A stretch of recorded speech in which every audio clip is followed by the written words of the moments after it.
विदर्भाचा नंदनवन चिखलदरा येथे तयार होणारा देशातील पहिलाच आणि जगातील सर्वात लांब स्कायवॉक। परंतु या भव्य प्रकल्पाच्या कामाचा वेग पाहून वाटतंय की सरकारला पर्यटकांच्या स्वप्नांची काहीच किंमत नाही।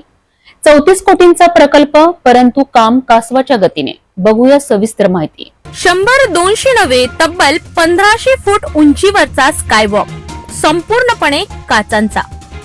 चिखलदऱ्यातील गोराघाट पॉइंट ते हॅरिकेन पॉइंट दरम्यानचा हा 500 मीटरचा स्कायवॉक जगातील तिसरा आणि लांबीने सर्वात मोठा असणारा। स्वित्झर्लंडचा स्कायवॉक 397 मीटरचा, चीनचा 360 मीटर, पण भारतात होणारा हा स्कायवॉक इतिहास घडवणारा ठरणार होता। पण काम सुरू झालं, मग कोरोना आला, प्रोजेक्ट थांबला। आता अनलॉक झालं तरी प्रगती नाही।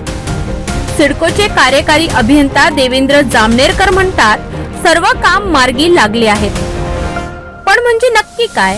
2 वर्षात पूर्ण होणारा प्रकल्प अजूनही सुरुवातीच्या टप्प्यावरच। मेळघाट व्याघ्र प्रकल्प, गाविलगड किल्ला, किचकदरी, भीमकुंड, पंचहोल पॉइंट, चिखलदऱ्याचं सौंदर्य जगाला दाखवायची ही संधी। पण अकार्यक्षम प्रशासनामुळे संधी हुकावणी देत आहे।